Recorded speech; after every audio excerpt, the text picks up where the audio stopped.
You are now listening to the Going North podcast, where you'll receive tips and techniques to advance yourself. I'm your host, Dom Brightmon, and every week we're going to be hearing from an author who's going to share their expertise to help you charge forward in life. On a quick side note, be sure to check out Going North the book. It's available in ebook, audio, as well as paperback form for those who love to read a traditional book. Now let's get on with the show.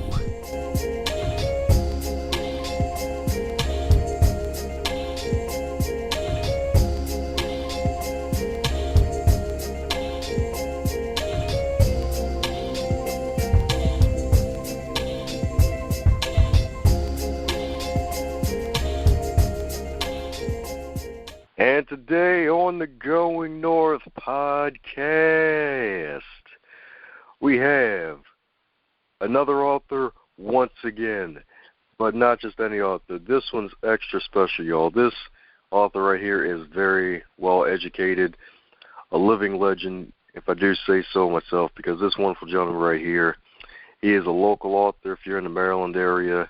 He has 2 master's degrees and a Ph.D. This guy has also compiled and written a very well-written book called Businessman First, Remembering Henry G. Parks, Jr., capturing the life of a businessman who was an African-American, as well as a fiction book as well. So he is in both areas of nonfiction and fiction. And you're probably wondering, who is this wonderful person right here? It is the one, the only, Dr. Maurice W. Dorsey. How are you today, sir? I am doing great, Mr. Brightmon. How are you doing? Oh, I'm doing great. Well, thank you for that wonderful introduction. I don't think I've ever sounded so intellectually bright before that introduction. Oh, man. Oh, man. Yeah, that's all. Thanks a bunch.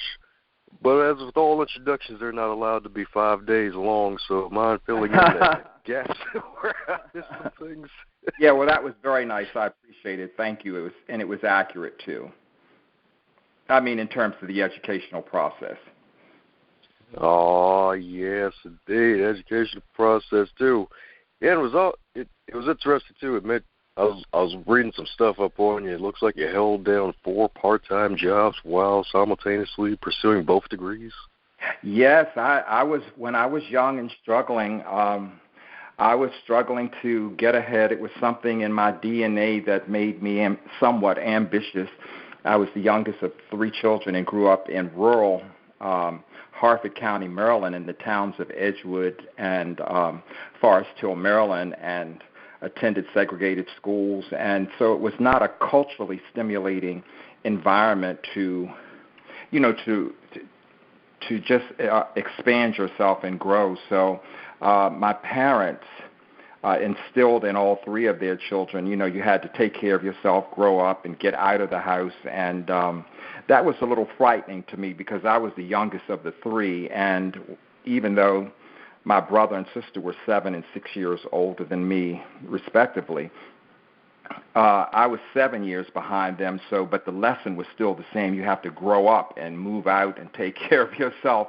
So when I moved out and graduated from undergraduate school, it was sort of a struggle to me to sort of grasp this concept because I was simultaneously sort of spoiled and sheltered living in such a rural community. I didn't have exposure to the bigger world or urban world, so to speak.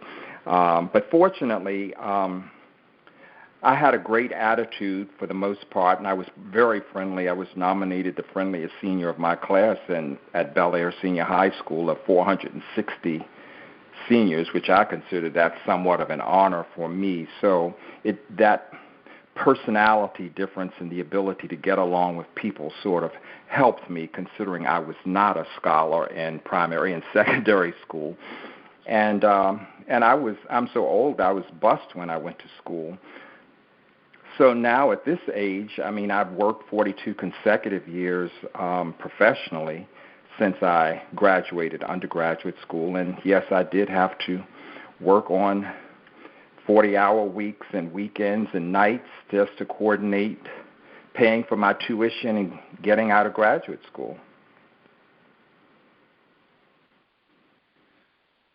Yes, and I'm glad you decided to keep the positive attitude and the kindness beyond the senior year of high school, because it really shows.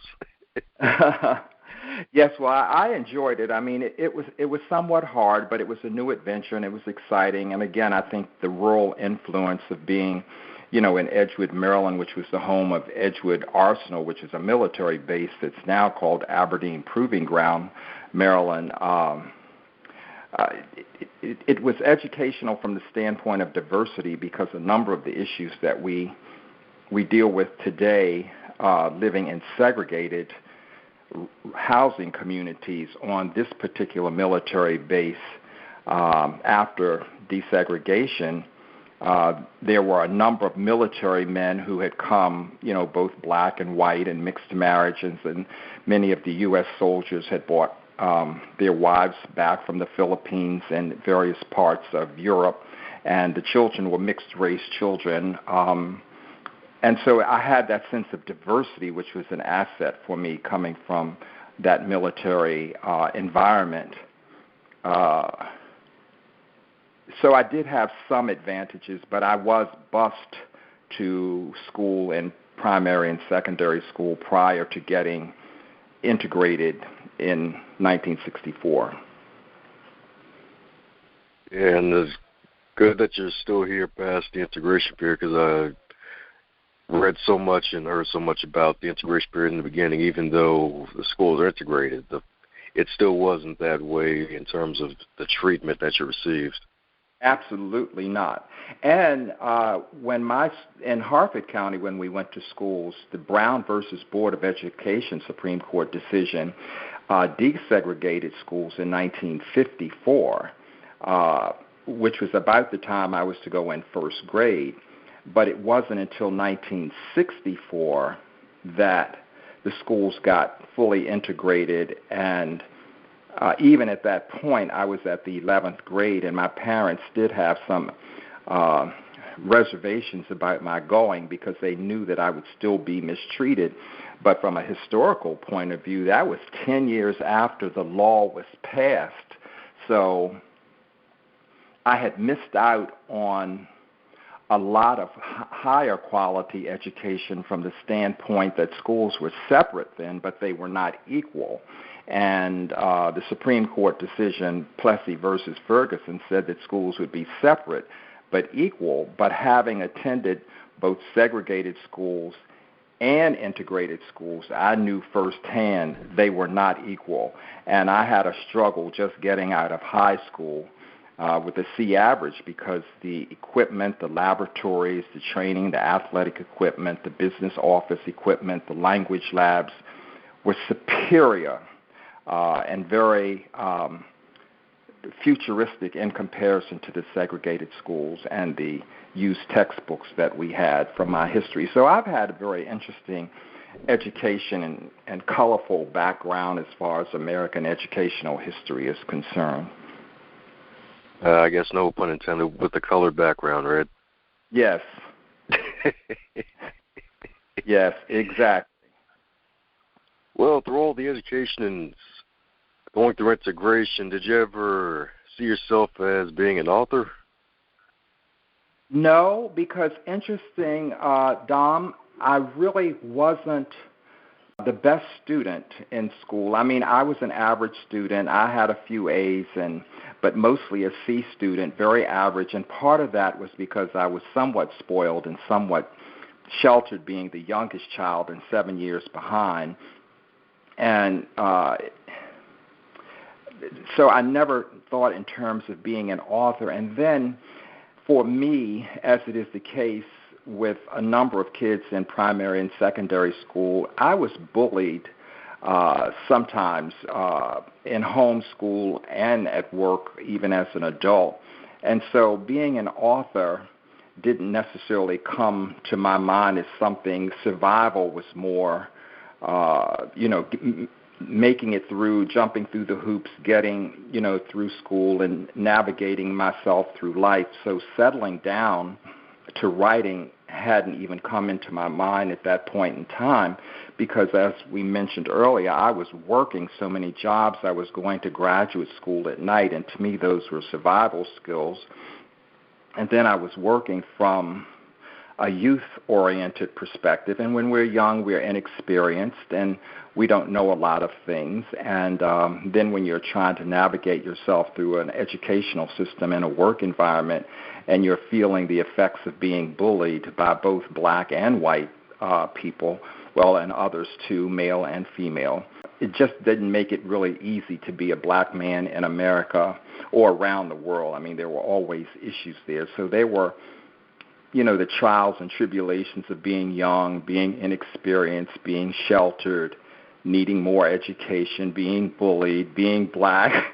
It's just a number of things that fold into making up our characters. So being an author didn't become a realization to me until I actually retired, quite frankly, because most of my life has been about surviving, making it through the world, trying to get the alphabets behind my name, getting the credentials necessary to rise, trying to equalize my lack of education compared to the dominant society's education and exposure, and, trying to get world travel and to see parts of the world. So writing just had not come into my repertoire of something that I wanted to do. It just seemed that education and work were survival skills for me, and I had a nice disposition and attitude and personality, and I had absolutely wonderful mentors throughout my entire life who helped me form and shape myself. And much of my success, and when I give my acknowledgments in both of my books, I acknowledge those people.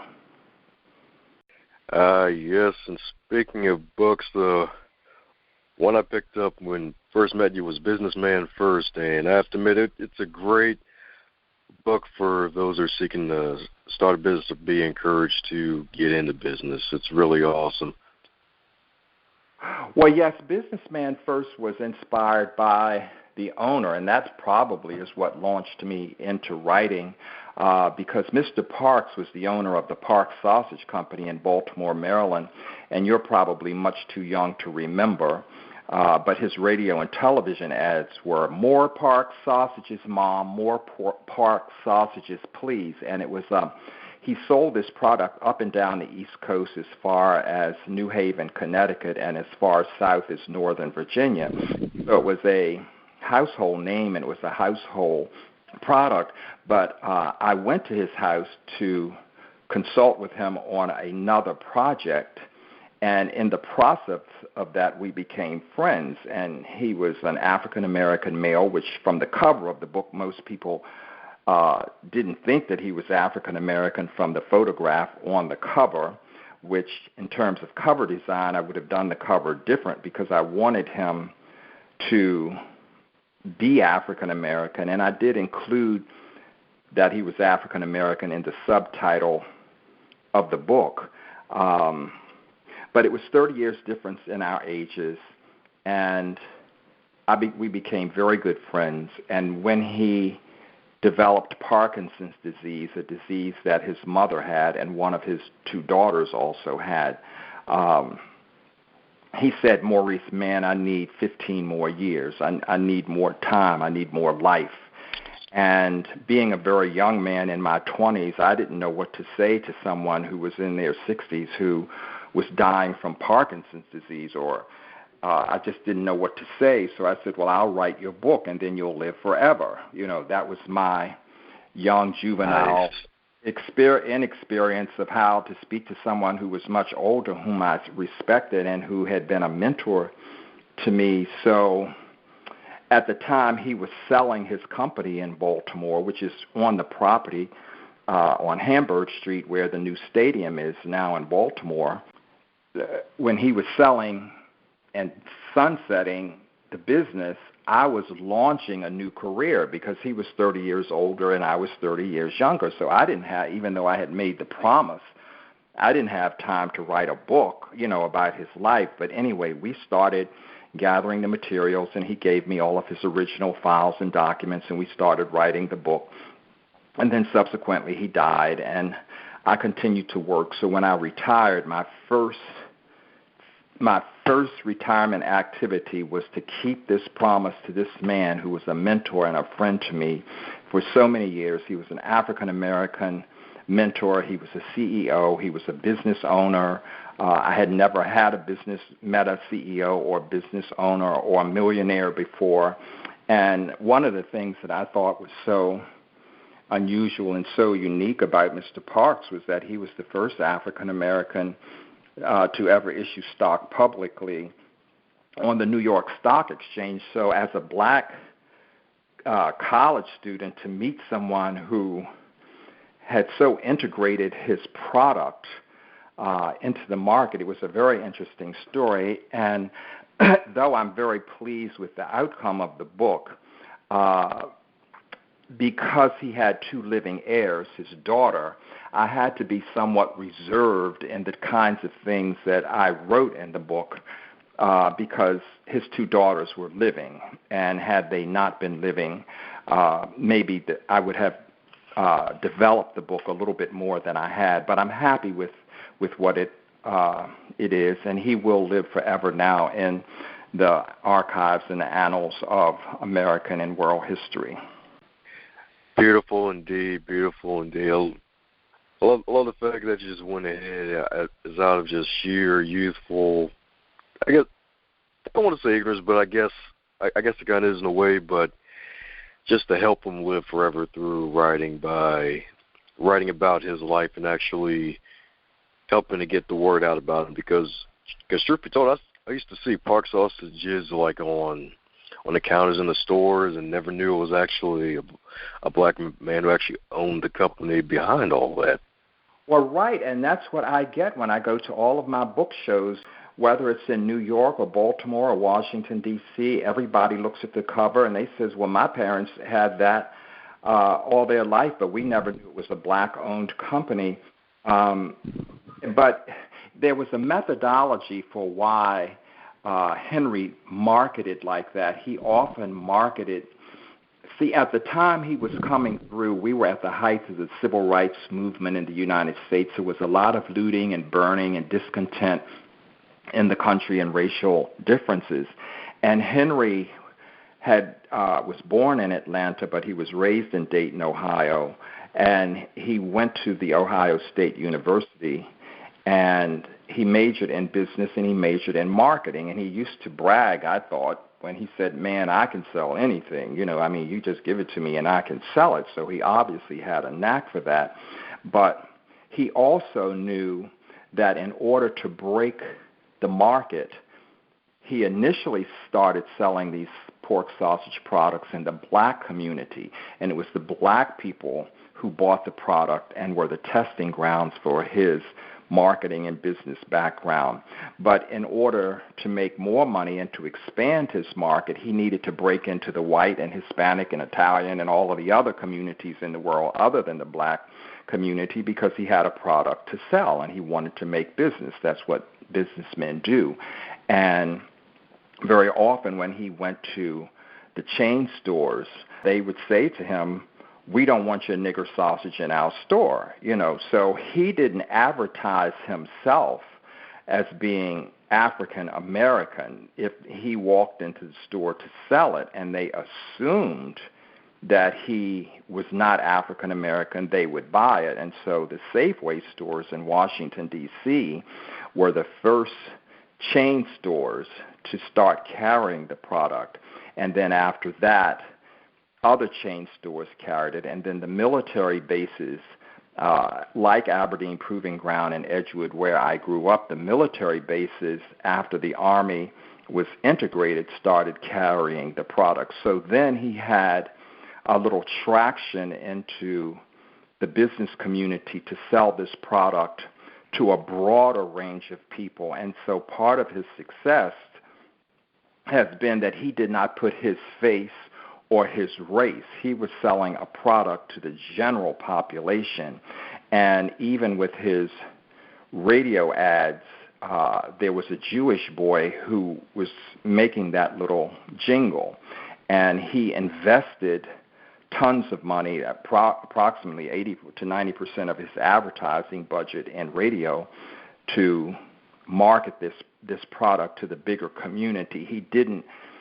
At that point in time, we were, as African Americans, were considered 8 to 10 to 12% of the population. But I mean, you still, if you're in marketing, you have another 90%, 85, 90% of the people, that you can potentially be selling to. So if you limit yourself to one category or one race or one class of people, then you're limiting your income and your profit margin. So he didn't go around bragging that he was black, but he certainly contributed back to the black community. He served on many boards in Baltimore. He was on the National Urban League Board of Directors and United Negro College Fund.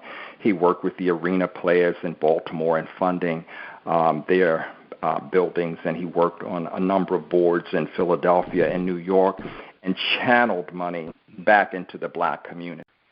Through business, he was able to help black people and build economic development. That is amazing right there. That is amazing right there indeed. And it's really, really great that you're actually able to connect with them, and especially at a young age where you're able to get that close to folks like that, because not everybody has a chance in life to get connected to folks who have made a huge impact on countless other lives. And it's just really great that you're able to do that indeed, and actually use your education too for actually just being the best that you can be and actually finally publishing the book. Oh, yes. Well, I mean, it was quite a journey. I thought, being an inexperienced writer from that perspective, I mean, in terms of publishing on my own, I worked with the federal government and I wrote a number of things. And, of course, in the educational process, I had to write thesis and dissertation. So, I had some writing foundation and background to get started. But I thought writing the book would have been the hardest part. But I think that publishing, editing, your book reviews, what other people think when they're looking at the cover, all of that is important, and all of that goes into the makeup of your book. And marketing, and advertising is so important after the book is written if you're writing it to sell it. And if you really want it to be out there, you have to pay attention and know that this endeavor that you are participating in is indeed a business. I mean, it requires a lot of time, and I am retired, and I find it consumes all of my time. So, I mean, I don't have to worry about entertaining myself in my retirement years, because this just takes up all of the time. And you have the social media links, the Facebook, LinkedIn, Twitter, Instagram, YouTube, and you can post on those. But the shortcoming of some of those methods of social media is that with the algorithms that they use, we think it's going to the public and everybody, millions and millions of people, but it really is only going to people that they have calculated through these algorithms. I think that's how it's pronounced. Certain people, so it doesn't reach the masses of the people, as we think. So you have to pay additional for advertising and marketing of your book after you're writing it. So once you write and publish the book, then the work really begins, and you really are operating a business. I mean, it definitely is a business. Very true indeed. Very true indeed. It's kind of amazing how you rarely hear that part of the book. It's like, yeah, write your book, get it out there. And then you have to actually get out there and market it yourself. And yes, it is a business, and you have to actually do advertising not only on social media but on other means too. So any advice for those authors, especially the new ones or those close to publishing their books? Any advice on marketing their books? Well, I'll tell you, it's something that you really have to be selective. I do think that, and I consider myself a new author, quite frankly, even though I've published 2 books. I think it's something you really do need to focus on, some type of small business plan or large business plan for yourself in terms of what you plan to do after this book is printed. I mean, the joy I felt and the accomplishment that I felt of actually having a hard copy of both of my books, Businessman First and From Whence We Come, was really thrilling just to have that sense of accomplishment. But, you know, when you order 500 to 1,000 copies and they're sitting upstairs in your back bedroom closet, I mean, it's not helping anybody. I mean, though I do have websites and, you know, I have websites, I do podcasts, I do book shows. I've spoken at the Reginald Lewis Museum and the Enoch Pratt Free Library. I'm a part of the Writers Guild of Maryland. You do workshops, but I think that you really need a plan in terms of where you want your book to go and where, you know, what audiences do you want to see it, because otherwise you can waste a great deal of time. And when the publisher is asking you what your platform is, see, I didn't even know some of the nomenclature. What do you mean by platform? I mean, you know, they're speaking to you in terminology and language, but you really do need to think about it during and after, immediately after, where you want this book to go, who you're writing it for. And I think another critical thing for new writers is that if you're not a reader, you need to read other authors to somewhat get inspired and to develop your style and make sure you have a topic that is universally interesting to the masses of people, that has some type of impact that would have a quality for either stage or film, taking it to another level. But if you're just writing for entertainment and you just want to have a book just to say that you have a book and it's in the library, that's one thing. But I do think that marketing and advertising is critical, and I think we have to be selective in the places that we go, the audiences that we have, the number of people that are there, the cost effectiveness of doing it. I mean, often I've put $40 worth of gas in my car, gotten dressed with a starched shirt and a jacket and a tie maybe, and, you know, it's 3 people there, you know. Now, it may be a great networking opportunity to meet other people, as I met you several months ago. You meet other people, but in terms of marketing and selling the book, I don't think I sold more than 3 books that day. So you have to be selective in terms of the environments and the audiences that you are in, and the kinds of people that you bring into your circle who can help you build what is of interest to you, because I do think we have to support each other, and especially African-American writers. And one of the things I found interesting and got a great deal of response for was the picture of the 4 African-American men who were at that book show that we were, and I posted it on Facebook, you know, to highlight 4 African-American male.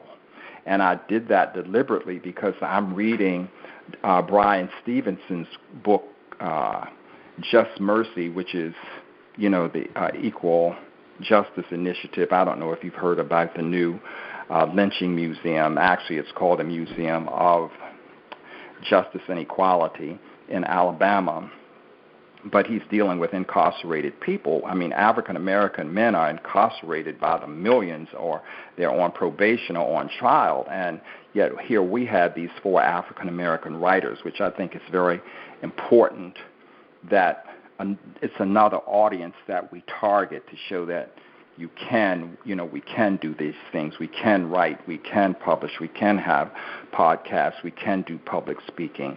And, it's just so much to learn, and I'm still a neophyte, and I'm enjoying the journey. Beautiful indeed, and you're enjoying the journey so much that you also published a fiction book, From Whence We Came. So what led to that change the direction from publishing biography to writing a fiction book? Well, that's an interesting question, Dom. I went to the Washington Independent Writers workshop at the University of Maryland earlier this year, and one of the speakers there was saying that authors should narrow their scope to one genre or the other. I should either stick with biography or I should stick with nonfiction, because as you build your fan base, people who like your book are going to be looking for something similar to what you've written before. So if I wrote the first book, Businessman First, and it's a biography, and they see my name on the shelf or some other place or my picture, and it's a part of my small fan group, they're going to be expecting another biography. They're not going to be expecting this nonfiction piece.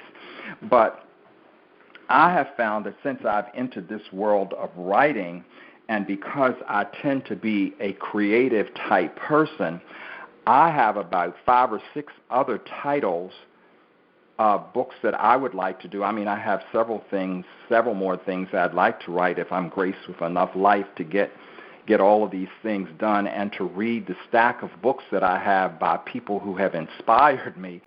But my second book, From Whence We Come, is the story of an African-American gay man whose mother tells him throughout his life that she never wanted to have him. She never wanted to have this baby, and how he struggles as a young child to understand what it is his mother is saying to him, and it makes him become an even better child because he wants to be loved by his mother. He wants this approval, this validation from this mother who's saying she never wanted to have him, and so it's an internal struggle and a story of growth, development, maturity, aging, understanding, forgiveness. It's just a number of things all folded into one. And it's a short story, and it's gotten, it's 300, a little over 300 pages, I believe.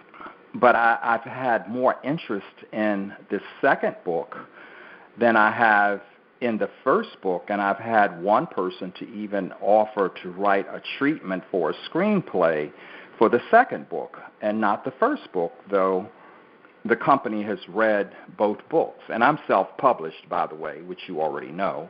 But it's interesting. So I think that's another choice that authors have to make. Do they want to stick with their area of expertise of where they find some sense of consistency in what they want to write about, or whether they want to be a mosaic and be all over the board? And at the moment, I'm more of a mosaic writer. I mean, I just want to write what I want to write. I'm not particularly writing to get wealthy, but I do want to sell some books just for my self-esteem, for the effort that I put out and the money that I've put out to pay. So I think writers and authors need to have a very clear mission of what they're writing about and who you're writing it for, and what difference does it make to anybody that you wrote it. I mean, in other words, who cares that you wrote the book?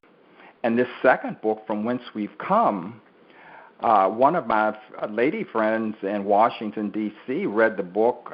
She's a friend, and she said, she called me on my telephone, and she said, if I didn't believe this, I would think I was reading my own story. So in other words, sometimes she's a heterosexual woman, she's of color, but yet she could identify with this gay man and the story of a mother saying she didn't want her child, and trying to work through that kind of energy, that sense of confusion, when actually the mother is the most loving and the most generous person, but the child, the differential between the child's age as a young child at 5, 6, 7, 8, 9, 10, 25, and 30, and the mother who lives to be in her 90s, how do you reconcile these communications differences, and how do you look back into her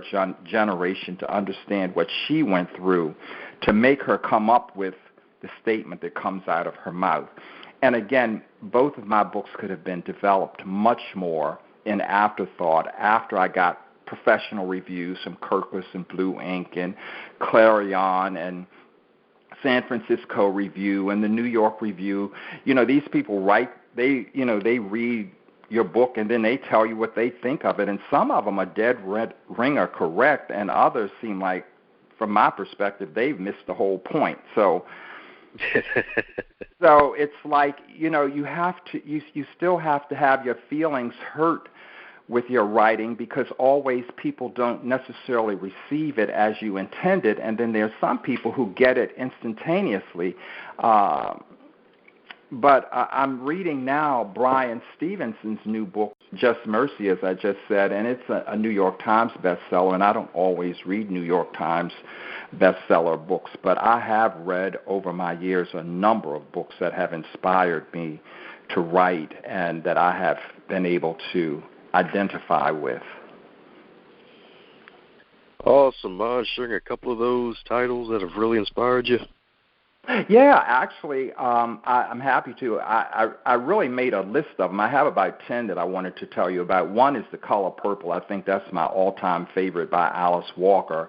And then Uncle Tom's Cabin by Harriet Beecher Stowe, which I thought was absolutely brilliant.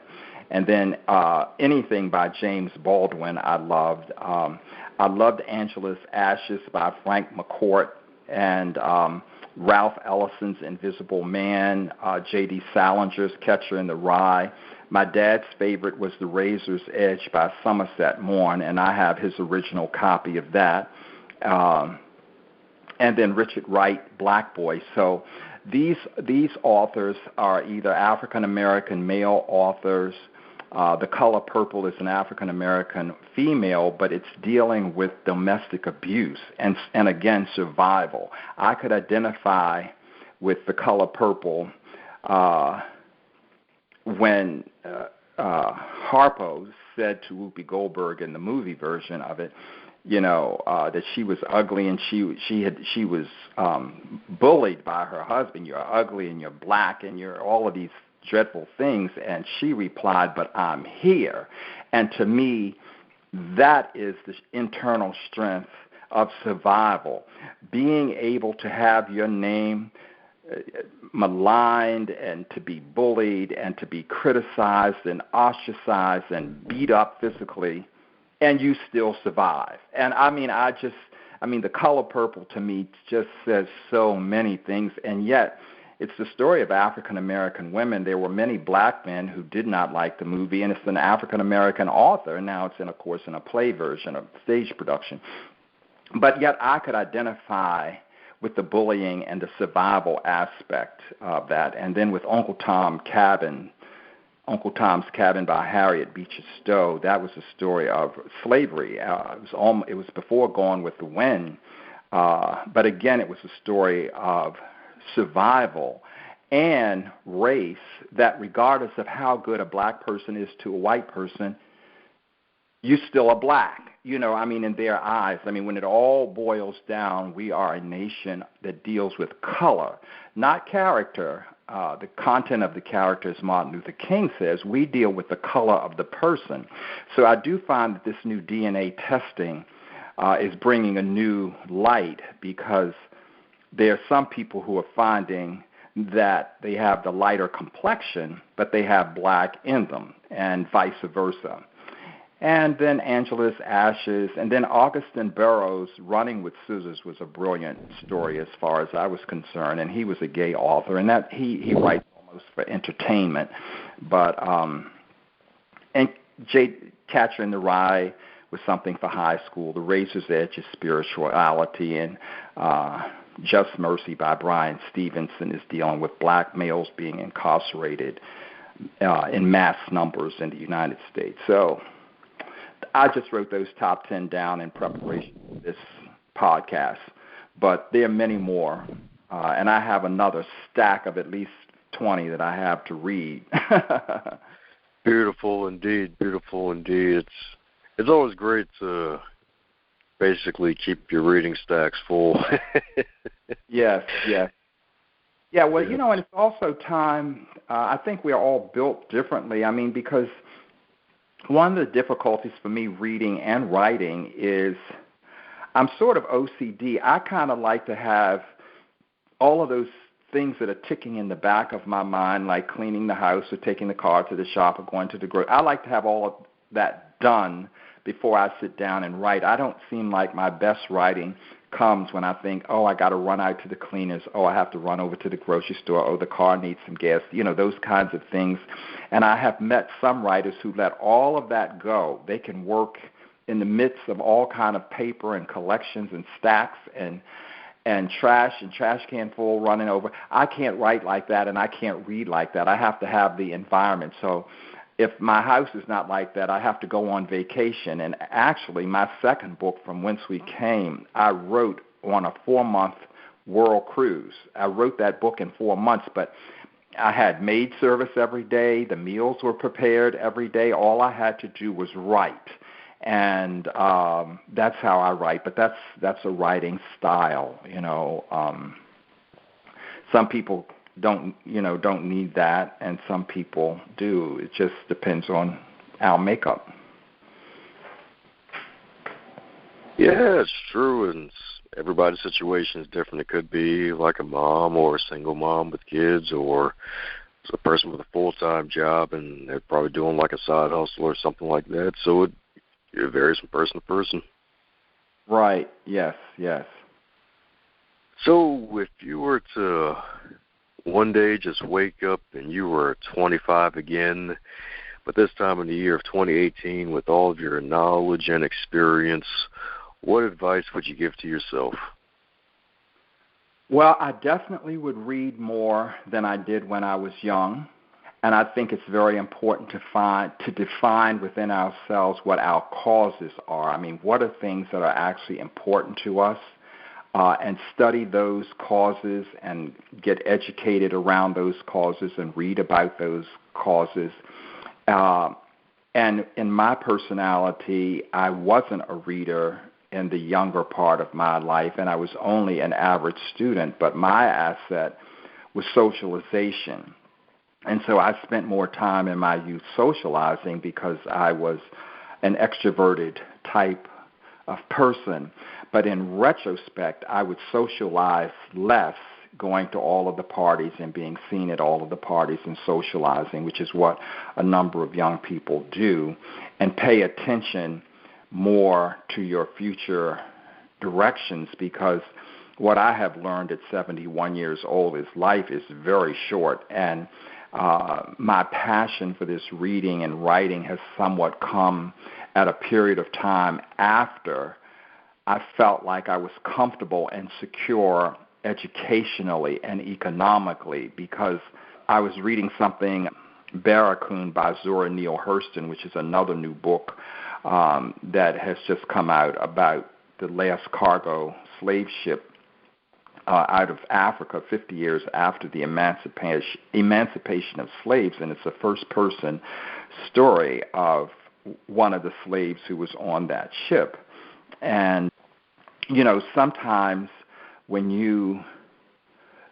your life is so busy in survival, that survival piece and that educational piece, that you just don't get a chance to do that. But I think there's always time to stick in some time to read for 20 minutes, a half hour, an hour, 45 minutes, once a day or every few days until you can get, into the thick of a book and read it. And so my advice to people, in 2018 is read as much as you can, to define your causes, to work hard and study on your causes. You don't need to be socialized at every party. Look at your future direction, and understand that life is short, because eventually you won't have the time and the energy. We will all get old and we will all expire. So just dedicate yourself to your passion and read and write. There you go indeed. It's really such an amazing thing. It's kind of funny how you may hear about these straight A students and how sometimes they may go off to do good things, but you also hear about a lot of C students. They end up starting businesses and writing books and all this other wonderful things, and it's just really a testament to what happens when people keep living through life, because not everybody has a chance to actually write a book or to start their own business and to just keep going and marketing themselves and to actually inspire others. So that is really integral indeed, to just keep reading. You're right. Right. I think that's very important, and it's so nice to do it. And it does take you along the path of many journeys in your life. I mean, it can be a spiritual thing, a mental. It can be something about physical or health or fitness. You know, it can be about earning your money, you know, how you manage your money, the type of friends that you have and associates and the people that you bring around you. I mean, there's so many answers to our personal questions where someone has written the answer and you don't have to do all of the struggling if you just picked up the book and read it. I ended up doing my struggles pretty much by trial and error on my own, but I've learned that, oh my God, somebody already wrote a book about this, you know. And one of the books that I want to write about is mentoring, because I had such good mentors. I really was a very fortunate person. I was a C student, but I had a good personality and a good attitude, and so people were willing to help me if they saw me struggling or in difficulty. So I try to acknowledge those people who've helped me along the way.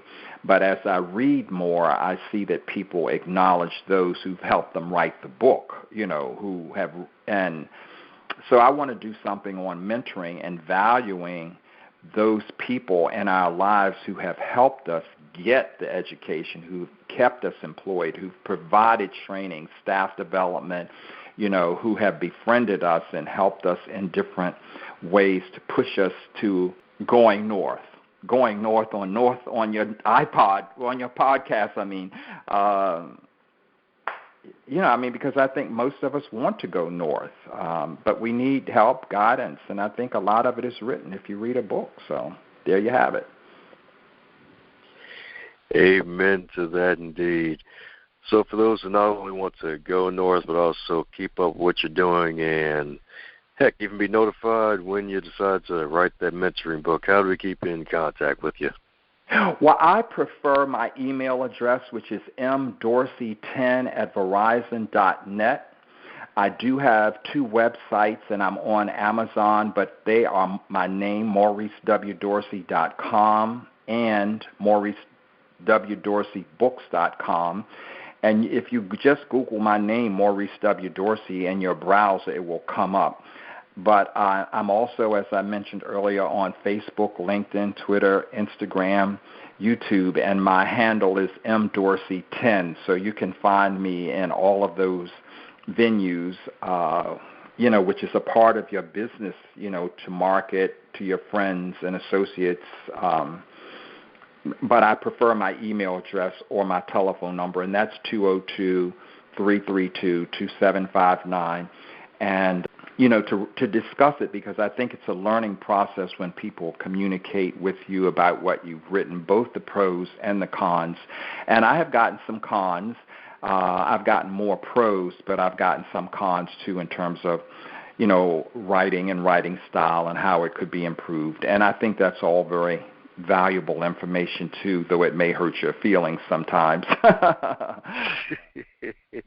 Yeah, but sometimes a critical review with a good intent can be extremely beneficial to the development in your writings. So there you have it. So you can reach me anywhere you want. You just Google Maurice W. Dorsey or email me at mdorsey10@verizon.net, and my handle for social media is mdorsey10. And I'm available, willing, retired. I'm home most of the time except when I'm traveling. And so I have email, laptop, cell phone, iPad, desktop. You can reach me. Amen to that. Amen to that. Indeed. Well, there you have it, folks. The one, the only Maurice W. Dorsey. Going ahead and head over to his website, shoot him an email, not spam. Shoot him some good emails and let him know what you liked about his books and all that other good stuff, so that way he can continue to grow for greatness. And he said 71, but he could probably pass for 17 plus an extra 10 because my man found the fountain of youth. Well, thank you. I love your impaired vision, Dom. But you're a young man, and I'm wishing you all the best, too. I'm wishing all of the writers out there all the best. If it's anything I can do to help them or to promote them or to encourage them or to advise or, help them free of charge. I mean, I'm in business, but I really am finding that I'd like to have more time to write. Some of this other marketing and advertising and all this other stuff, I'd almost rather pay somebody else to do for me when I get enough money coming in to do that. But writing is fun, and I'm more than willing to help. And I thank you for the work that you're doing. I think Going North is a wonderful name for your podcast, and I appreciate all of the messages that I've received on Facebook from all of the authors that you have interviewed. I think you've just found yourself, as a librarian, a podcaster, a public speaker, wonderful African-American man who's setting an example for many other men. So I'm wishing you every success and every happiness in the direction north that you're going. Thank you so much. Thank you so much. Appreciate it. Thanks a bunch for your listening ears on the Going North podcast. I hope you really, really enjoyed that episode. If you enjoyed the episode, be sure to share it with your friends and family, especially those who love podcasts and love listening to some inspiration and motivation.